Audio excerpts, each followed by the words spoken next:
Tonight, beds for the feds.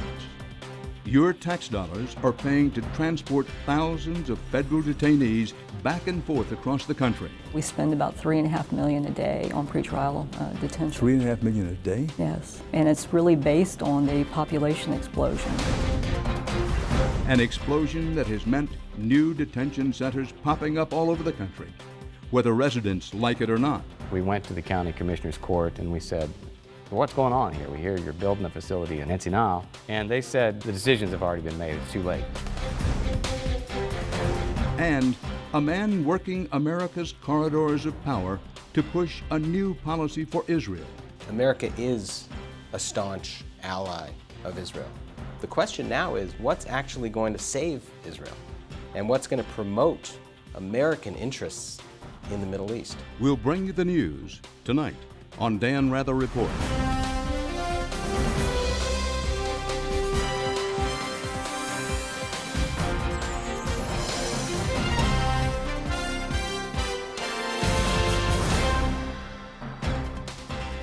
Good evening. For 30 years, America has been waging a very lopsided battle on crime, from drugs to guns to illegal immigration. There's been a big push to put new laws on the books, but few calls to build new cells for the offenders. And that's where we begin tonight's program. The federal court system is jammed. Arrests are skyrocketing, and that coupled with tougher requirements to make bail, and you suddenly have a glut of inmates with nowhere to go. On an average night, there are nearly 90,000 detainees in federal custody, awaiting trial, sentencing, or deportation hearings, but fewer than 25,000 beds to hold them. The rest are outsourced to a labyrinth of more than 1,800 local jails and private prisons. Keep in mind, these are not convicts. These are accused people, only people arrested. We wanted to talk to the agency tasked with managing this massive game of musical beds. But behind the fanfare from the Obama administration about a whole new era of openness, we found a stone wall of silence.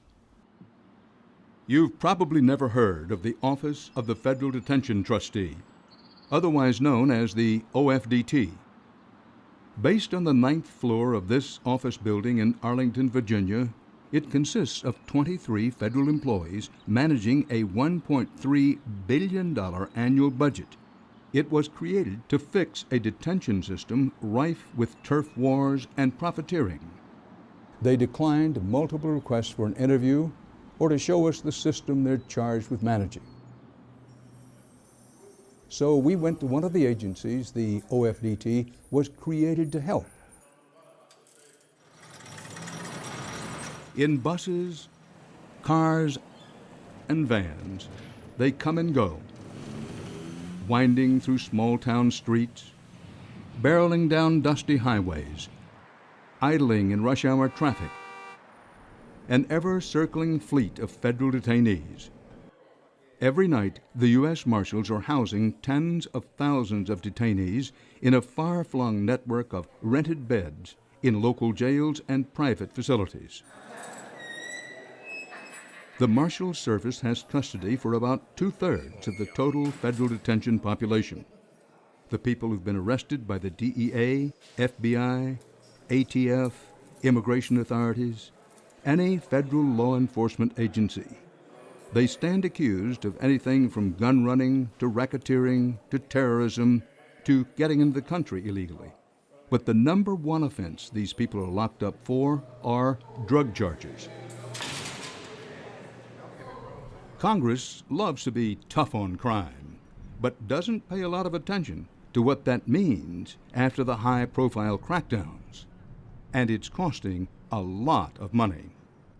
We spend about $3.5 million a day on pretrial detention. $3.5 million a day? Yes, and it's really based on the population explosion.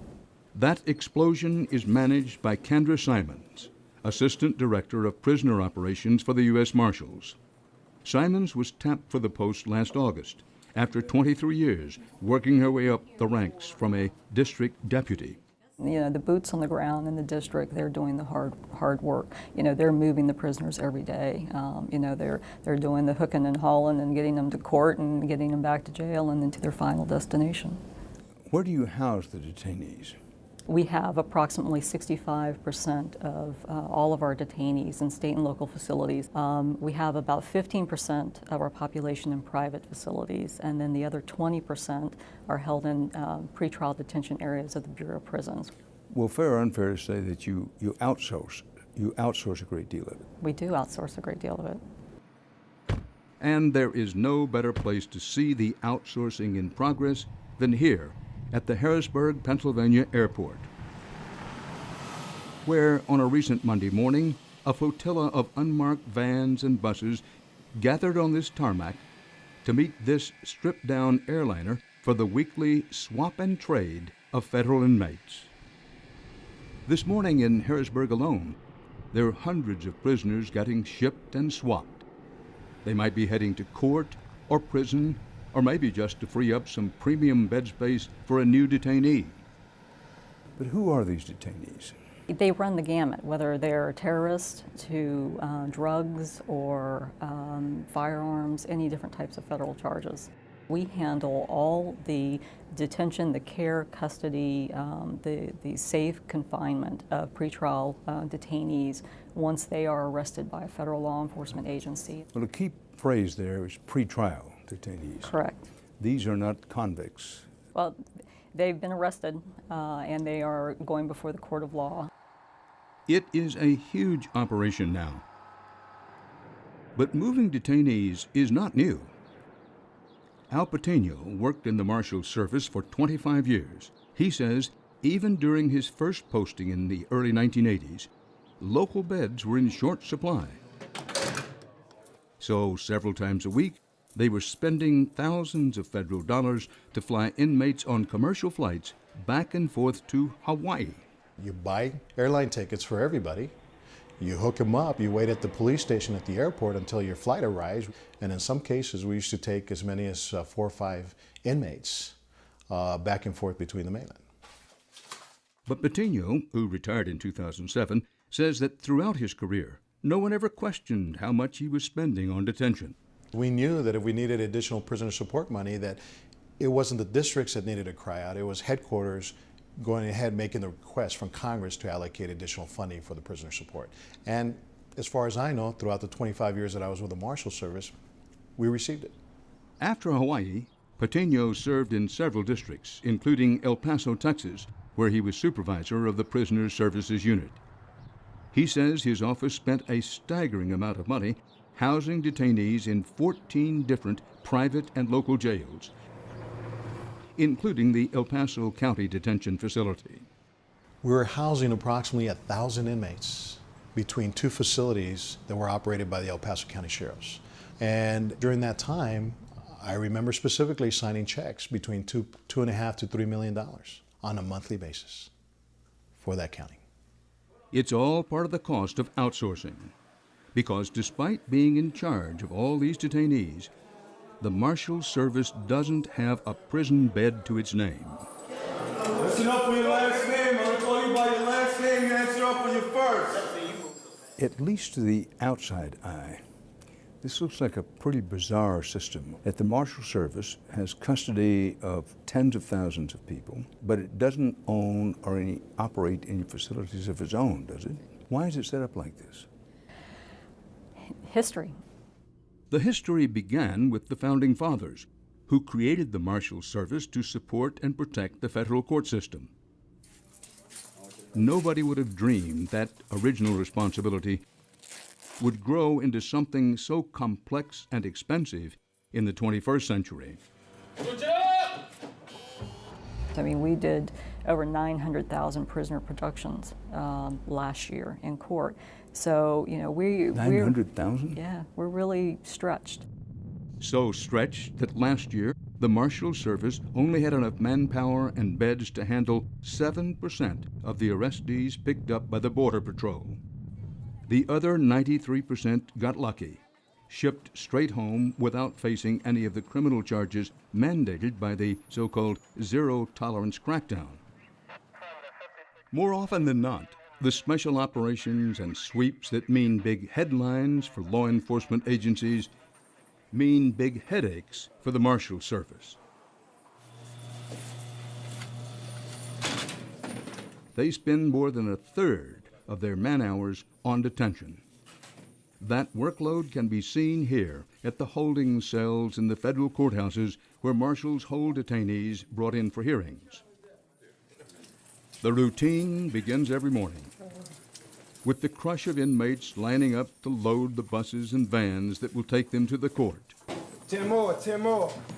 From 1995 to 2007, the number of prosecutions in federal court increased 25%, not including immigration. Meanwhile, the rate of people locked up pending trial increased from 39 to 62%. After court, these vehicles will then take the prisoners back to a jail cell for the night. And more often than not, it will be in a local lockup that's renting beds to the U.S. Marshals, paid for by federal funds. The Marshal Service has a wonderful working relationship with state and locals, and it's a business process. So, we try to do as much as we can in working with the states and their budget system and helping local stimulus to give them that revenue because it's a service that we need. In other words, according to Simons, a win-win situation. The feds need the beds, and a lot of local governments have jumped on the federal gravy train. We have right now about 1,800 intergovernmental agreements with local and state governments. 1,800 around the country. 1,800 around the country. That's 1,800 agreements that cost millions of tax dollars.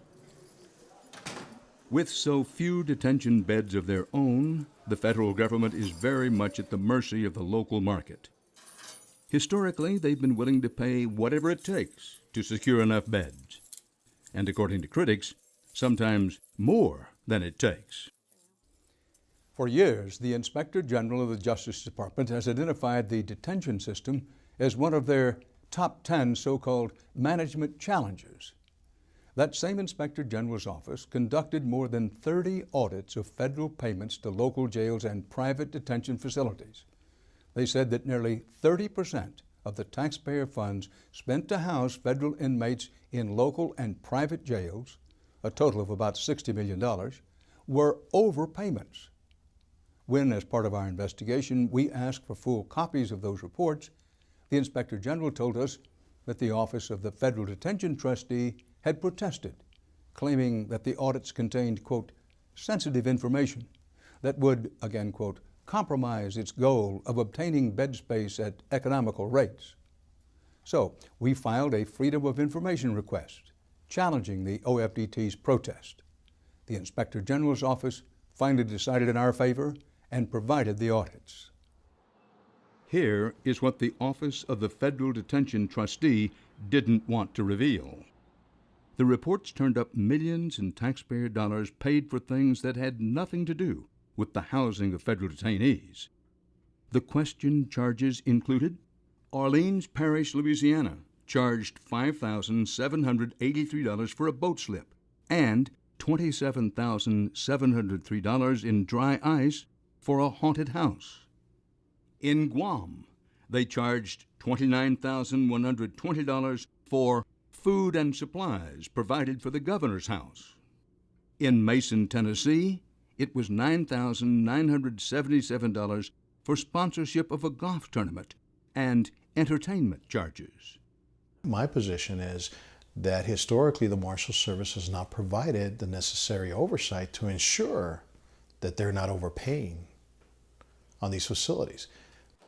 According to Al Patino, the daily scramble to secure beds meant that he paid little attention to how much the local jails and private detention centers were charging. I never had any issue with regards to them profiting off the money they were receiving because what's fair is fair, and a per diem was established. They were providing us a very needed item, and that's housing for our prisoner population. Inmates have to go somewhere, and it isn't just the U.S. Marshals who are having trouble finding beds. The number of sentenced federal prisoners has doubled since 1994, and in the same time period, immigration detainees have skyrocketed more than 300% since 1994.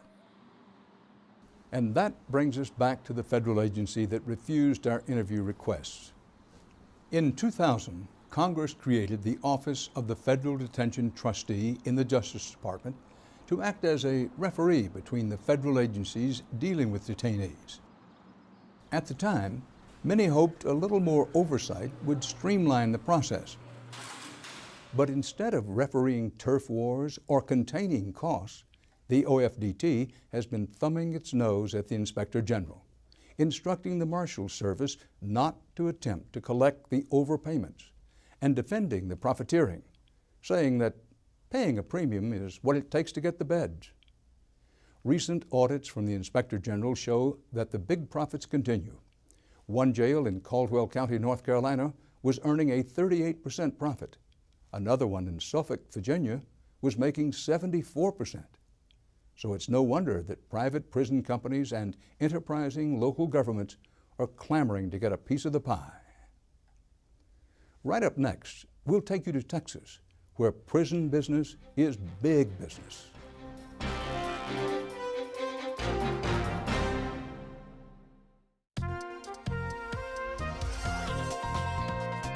Missed an edition of Dan Rather Reports, or just want to see one again? We're now available on iTunes, so check us out.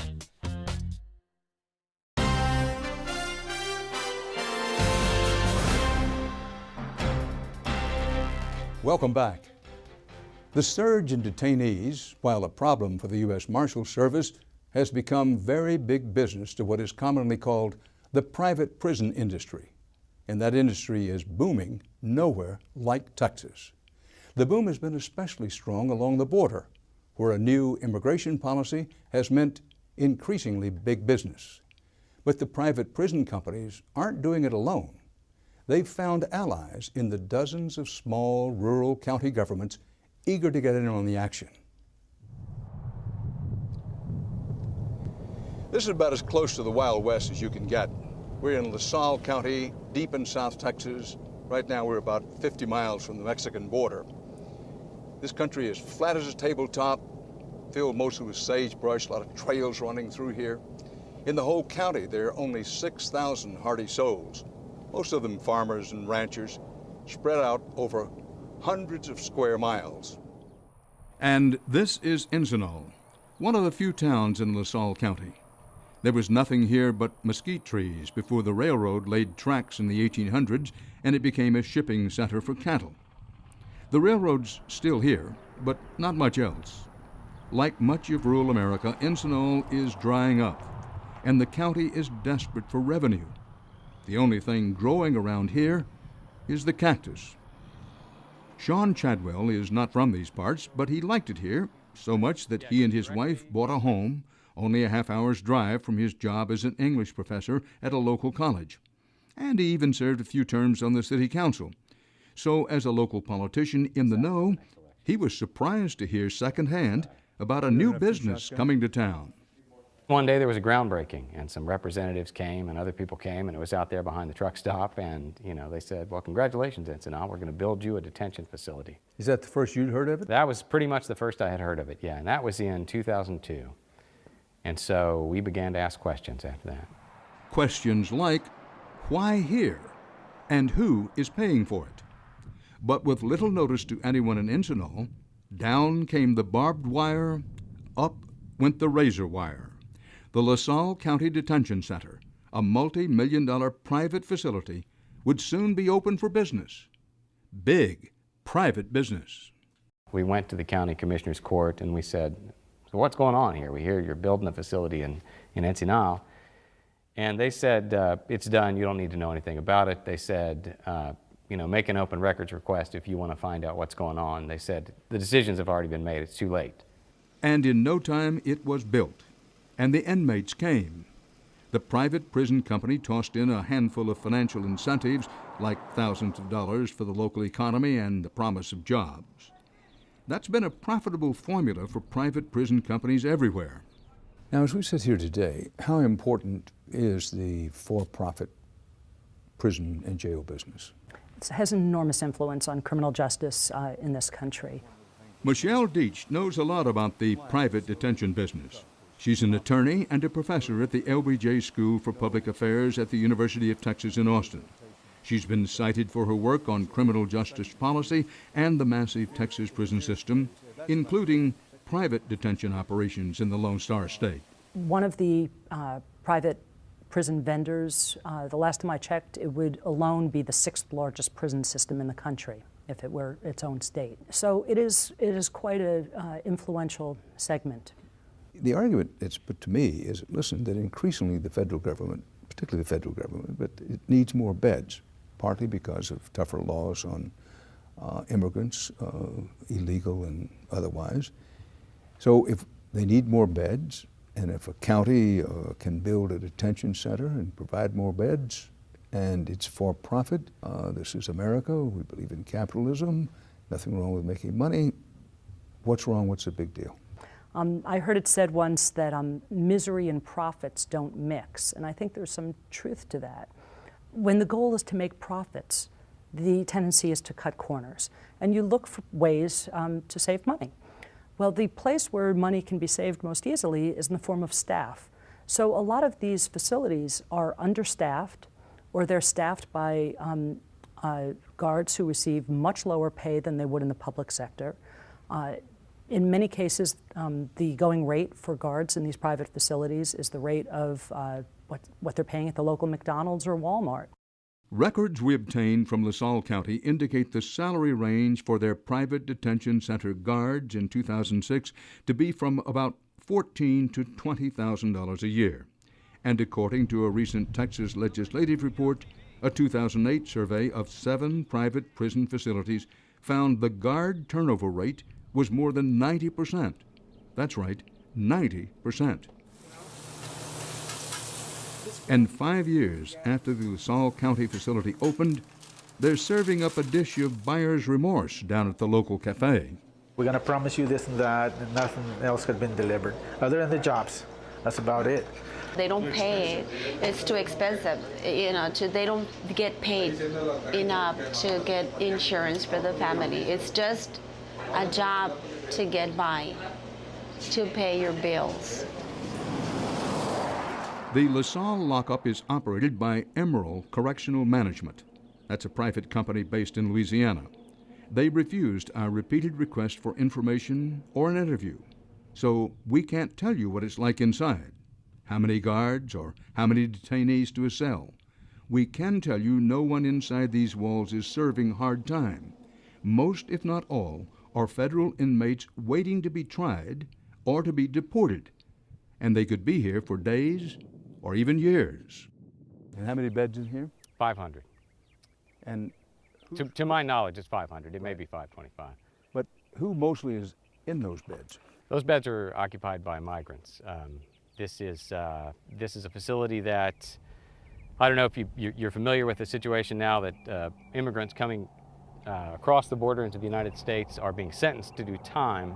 And in a private prison, doing time means somebody's making money, especially after a Bush administration initiative that suddenly made private detention more profitable. In the last couple of years, the federal government has changed its immigration detention policy and started something called Operation Streamline, which has to do with criminal prosecution of immigrants who are here illegally, border crossers. And essentially, these are individuals who are held for 30 days or so, on an average of 30 days, before they're deported. Which means that this facility, with a per diem of $58 per inmate, can generate more than $10 million a year. But the Emerald Company, with its 3 facilities in Texas, is small potatoes compared to the giants of the prison business. Companies like Corrections Corporation of America, better known as CCA, and the GEO Group. Their combined revenues last year were in the billions of dollars. Together they manage over 100 privately and publicly owned facilities throughout the country, including Texas. So, how do your tax dollars fit into all this?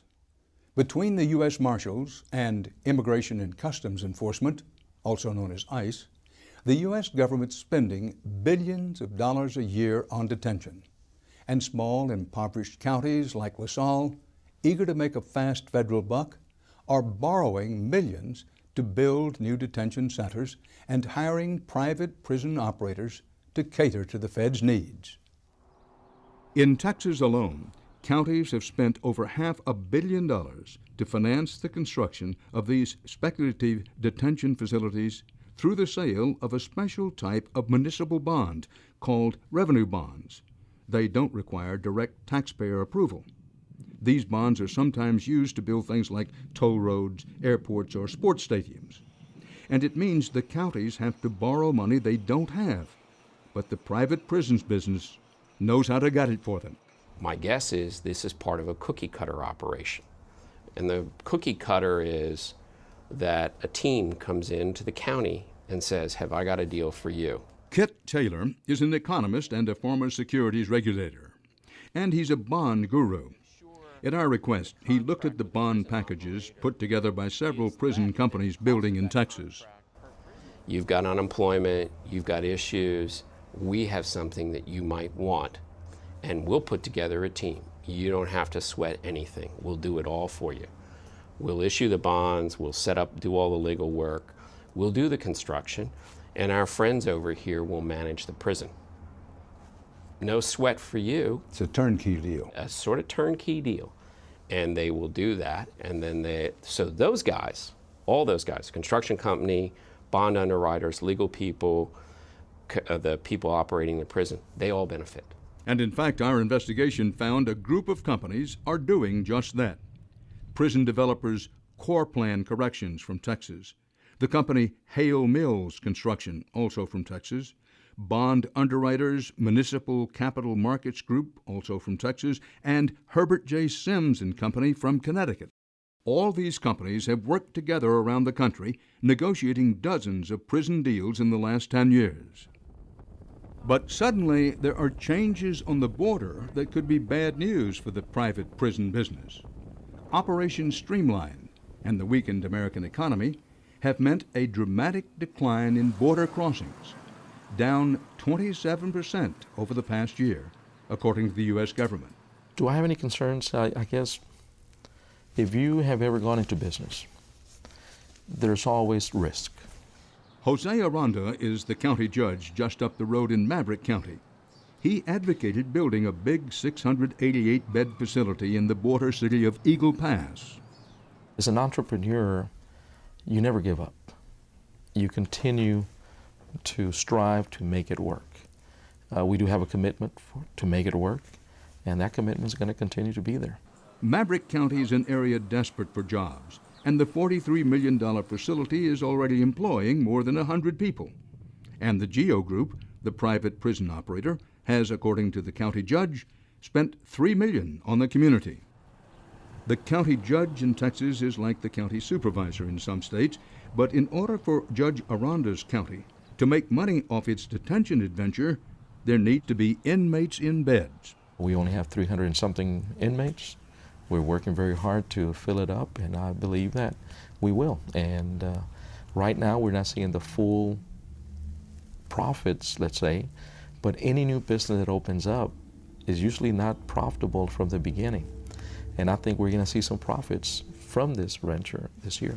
But Michelle Deach at the LBJ School believes there may soon be too many private lockups. Suppose that the new administration changes its policy on immigration detention. Suppose it changes Operation Streamline and no longer criminally prosecutes border crossers. Suddenly, the demand for those beds is going to go way down. You bet. And we're going to have a lot of empty beds on our hands. Meanwhile, back in desolate LaSalle County, there have been some rough patches. The detention center does bring in money, but not as much as county leaders thought, and the county has spent hundreds of thousands of dollars in legal fees for lawsuits over operations, maintenance, and shoddy construction. And then there's the town's water and sewer systems, so overwhelmed by the detention facility that when the wind gets up, Encino smells of raw sewage. It will cost several $1 million to repair, and more money to install another water well. I mean, it's a big deal to own one of these things. They require repairs and maintenance and energy costs and everything else. They use a lot of water. And the county has to see to all of that over the life of this facility. And if there's profit to be made, I suspect a lot of it goes right back into maintaining that facility. And those promised economic benefits? Nothing. Zero? I can't tell you a single thing. And I challenge you to drive around this town tomorrow when there's light and find any sign of economic activity here that the city of Encinal hasn't had its hand in or played the major role in. Insofar as you know, were any payoffs involved here with local officials? Not insofar as I know, no. And in fact, I mainly trust my local officials, and I think, you know, as I said, I think they thought that this was a good thing to do for the town. And I think that, you know, I wish, as Thoreau had said, I wish they had cherished their wise minority and listened to us and let us talk to them about these contracts and agreements they were getting into. I'm not here to put words in your mouth. Okay. But do you agree or disagree? You think it's too strong to call it a racket? I'd call it a racket, yeah, absolutely. I think the way I talk about these guys, that is the construction company, the bond lawyers, the bond counsel, the bond banks, the architects and engineers, the consultants, they all work together. And you can watch these people. They move as a mass. And according to bond expert Kit Taylor, there's another question that county officials need to be concerned about. What happens when they can't make a payment? If they default, you're never going to get another bite at the apple. Nobody else is going to build a facility in there. It doesn't matter what it's for. So you're not going to do it. Is your average county government, or even above average county government, capable of seeing these private prison bonds for what they are and making these kind of deals? In the case of the prison bonds, I have serious questions about whether a county official who up to now has been dealing just with his little water and sewer plant and the 3 cops, worrying about whether the one stoplight has got working lights in it, and suddenly is dealing with a much, much larger proposition, something equally as large as the town, equally as complex, and suddenly you're asking people who have had no experience to do that. Private detention facilities have worked in some parts of the state, and county executives there tell us the lockups have been overall good for local coffers. But some studies have shown that over the long term, a prison, public or private, is not the economic driver it was sold to be. And according to Michelle Deach, there are social costs. There was a recent study out of Florida that compared recidivism rates of the 2 types of facilities, public and private, and found that they were virtually identical. So you're not seeing improved public safety coming out of it. In terms of performance during the time people are in the facility, the research has shown that the private facilities have 49% more assaults on staff, 65% more inmate-on-inmate assaults, higher levels of escapes, higher levels of riots, higher levels of idleness. That's not a track record to be proud of. Regardless, private detention centers are on the drawing board in more communities in Texas. Back in Encinal, Sean Chadwell, the former city official, thinks there's a bigger issue that needs to be addressed, and that's the detention of migrants for money. There are many, many thousands of these people. We've decided nationally that the best thing to do now, instead of deporting them, is to put them up for a few months on taxpayer dime. And I don't think that's sustainable either. And it should be stressed that private detention centers are far from a Texas phenomenon. 32 other states have them. We here at Dan Rather Reports on HDNet are continuing to investigate the private prison industry and its great lobbying power in Washington and state capitals. We'll have that in a future investigative report. Coming up next, a voice from Washington with a new message for Israel.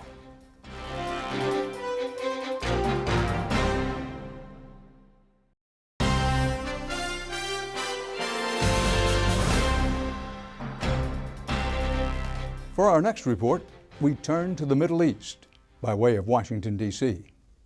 Over the past few weeks, the rhetoric of change coming from the White House has been pronounced, while the developments on the ground in the region have been fast and furious.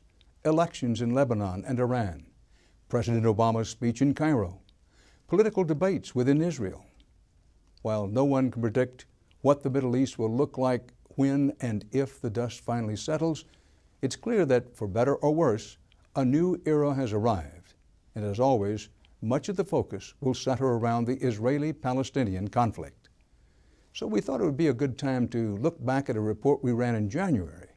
At the time, Israel was fighting in Gaza, and President Bush was still in the White House. But there were signs that the incoming Obama administration was looking to rethink American diplomacy in the region.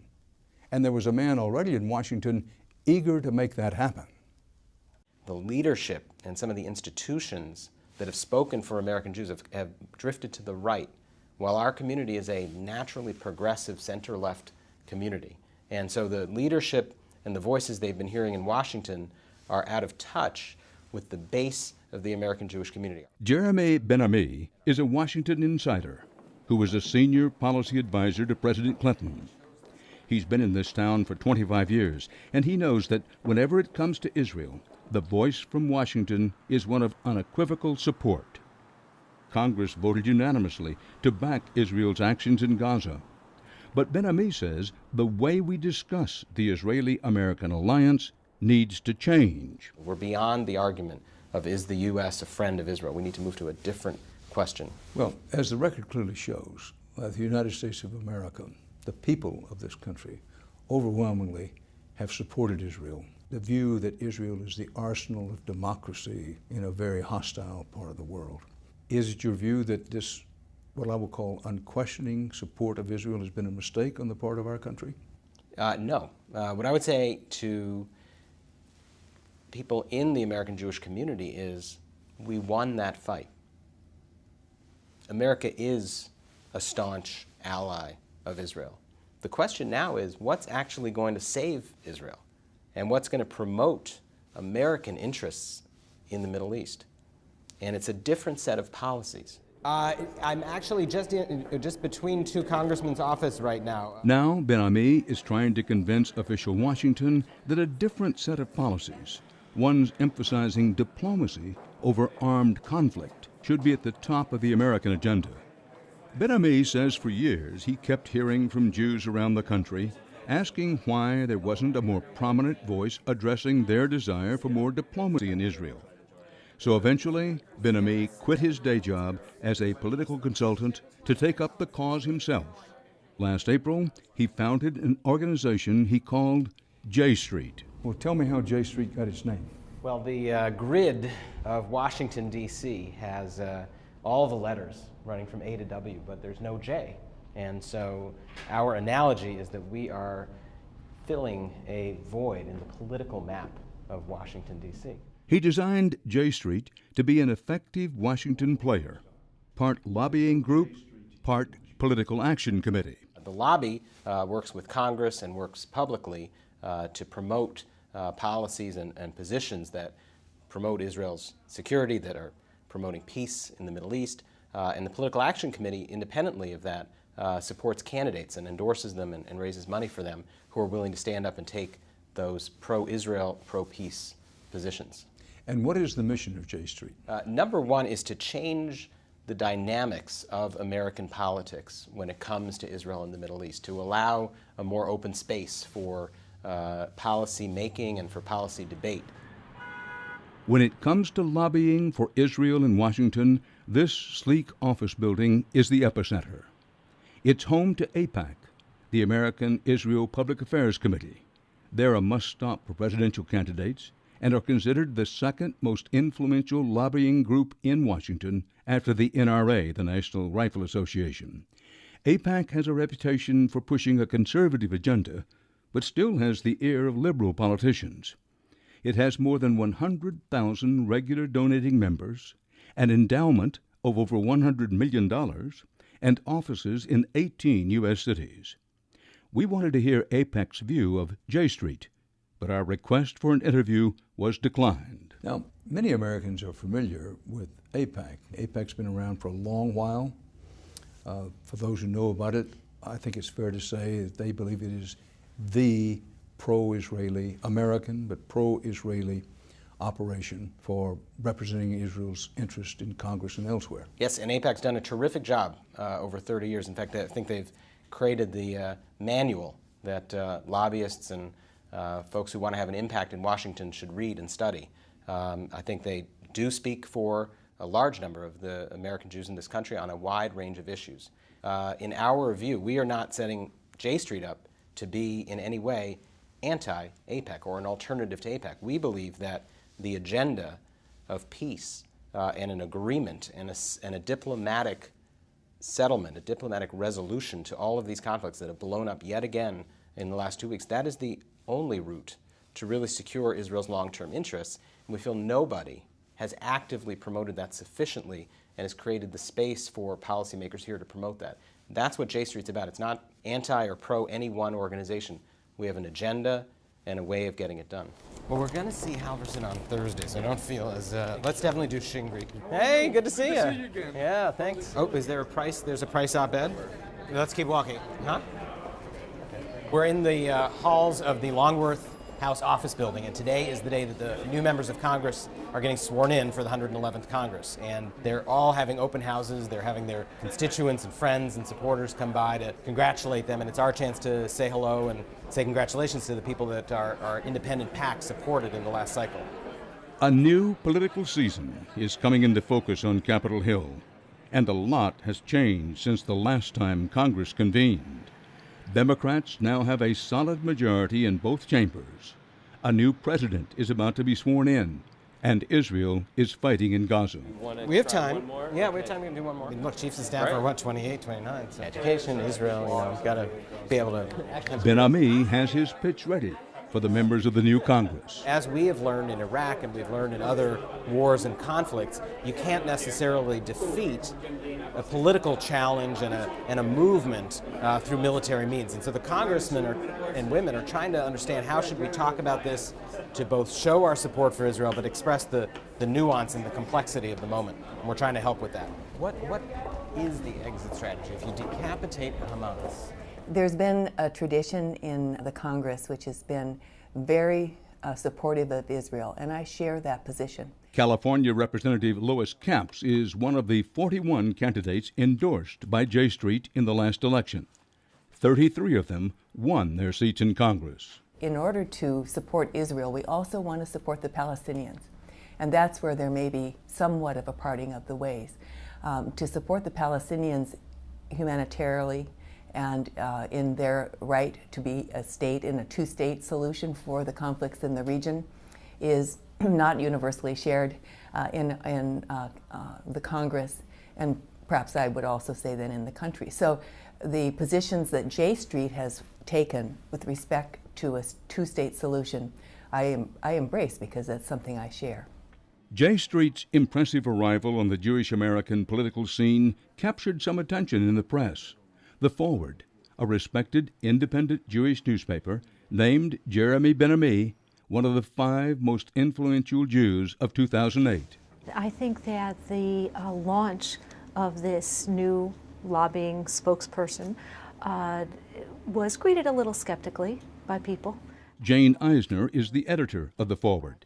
She says J Street's growth in influence was not a foregone conclusion. I think that there was some question about whether or not it was actually going to be catching the mood of the American Jewish community. And it did. I think it did. Why do you think it did? Well, I think that there was an appetite for a broader conversation about Israel. I also think that J Street represents a different kind of lobbying, or at least tries to, which is more grassroots. You know, fresher and newer, catching a wave that we saw with the Obama campaign and with a lot of other political efforts in the last couple of years. Even the name is like a little cheeky, you know, and I think that appeals to people. All told, J Street's political action arm, its PAC, raised more than $2 million in 2008, most of that in small increments online. But that was before the recent fighting in Israel, when the stakes of J Street's appeal for peace were lower. Immediately after this latest Gaza conflict ignited, J Street sent a mass email to the 100,000 people on its email list. The J Street statement read in part, quote, neither Israelis nor Palestinians have a monopoly on right or wrong. While there is nothing right in raining rockets on Israeli families or dispatching suicide bombers, there is nothing right in punishing 1.5 million already suffering Gazans for the actions of the extremists among them. That comment led to a torrent of criticism, even from former supporters of J Street. Eisner's paper, The Forward, ran a scathing op-ed piece written by a prominent liberal rabbi in response to the J Street email. Well, we took very serious issue with the rabbi's comments, and for us, it's actually quite shocking. There are two peoples here, and both peoples have suffered. And for the rabbi that leads the reform movement of this country to not be able to acknowledge that and then to say it is morally deficient to try to acknowledge that, we were shocked by that. In his op-ed, the rabbi called J Street's comments, quote, morally deficient, profoundly out of touch with Jewish sentiment, and also appallingly naive. It was somewhat surprising that he chose to write something as powerful and as critical of this, and in particular in naming J Street in the piece. Well, first of all, he said he'd supported J Street when it was formed and had thought well of them, but that he really was highly critical of them for what he called a version of striking moral equivalency with Hamas and the elements in Gaza and rocketing and the Israeli attack. I think by any reasonable analysis, it was harsh criticism. It was.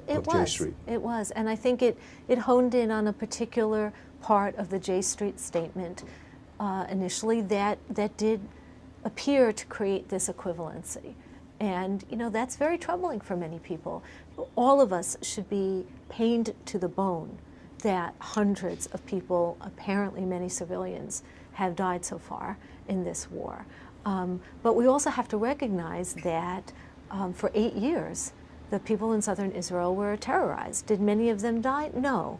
But that doesn't, terror doesn't need to have actual death to do its dirty business. Hamas was terrorizing a population for a very, very long time. And I think, one could argue that the central role of any government is to protect its citizens. And so there's a very strong argument to be made there that that's what Israel was trying to do. It's a cold Sunday morning, and thousands of people turn out in front of the Israeli consulate in New York in a show of solidarity with the Jewish homeland. This demonstration is being sponsored by dozens of Jewish groups, representing a wide range of constituencies. The message is that Israel is in a time of need and that it has the unflinching support of the United States. If the Arabs are so concerned about the Palestinians, they should make an effort to help them. They send off purposely rocket fire from kindergartens and schools and hospitals, endangering their own people.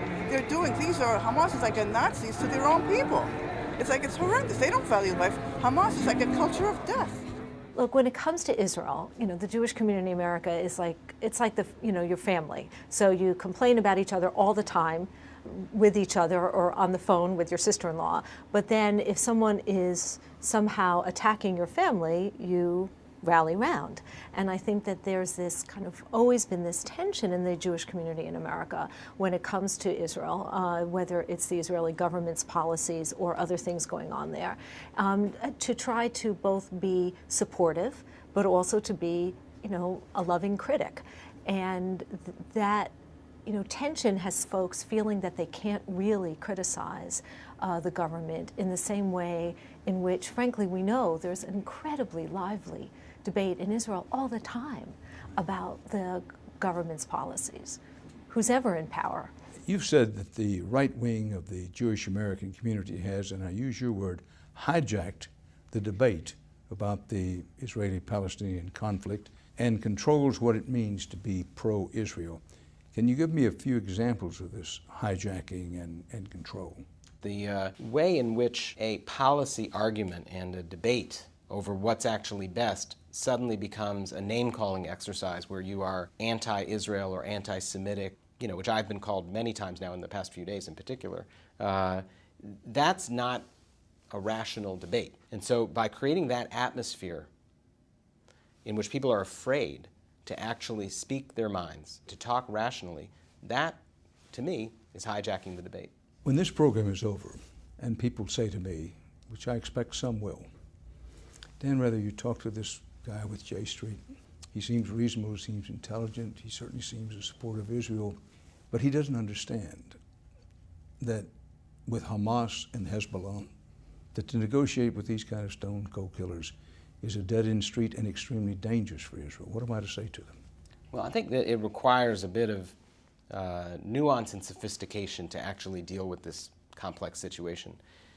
Number one, there are deep, deep threats to the U.S. and to Israel that come from nuclear weapons, that come from bioterror, that come from groups like Al-Qaeda, that come from and are stated by the leadership of countries like Iran or movements like Hezbollah. So those are threats and they need to be addressed. The question is, what's the best way to address them? And if you engage in a set of policies that deepen the hatred, that escalate the violence, do you play into the hands of the Al-Qaedas, of the Irans, of the Hezbollahs, and give the people the perception that that's the best choice, the people that live in the refugee camps and have not seen a political path forward?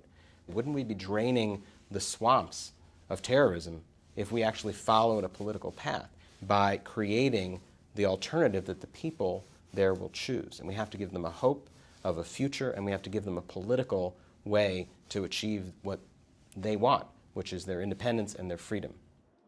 Debate about the future of the Palestinians is common and wide-ranging in Israel. It's this kind of discussion Ben Ami would like to see happening in this country. Well, anybody who's been to Israel, as I have any number of times, knows Israelis criticize their own government regularly. Oh, absolutely. The debate there is far broader than the debate here, and I find it, as I said, with my family at the dinner table, I find it in the halls of the Knesset, we find it in the newspapers and the media of Israel. The debate there is broad and robust, and we should be able to have a similar discussion and debate here in the United States, particularly about what American policy should be, because we have a right as Americans to debate American policy. And there's a sense the J Street side of the debate has gained at least some traction within the Obama administration. Ben Ami's group has strongly supported the president's tough line calling for a halt on the expansion of Jewish settlements in the West Bank. And J Street's push continues. In May, its supporters in Congress signed a letter to President Obama encouraging robust American involvement in the peace process. But that letter did not get as many signatures in Congress as an AIPAC-sponsored letter that, while calling for peace, urged the administration to be more supportive of Israel and less involved in setting the terms of peace negotiations. A debate in Washington with broad implications for the Middle East. And that's our report for tonight. For HDNet, from New York, Dan Rather reporting. Good night.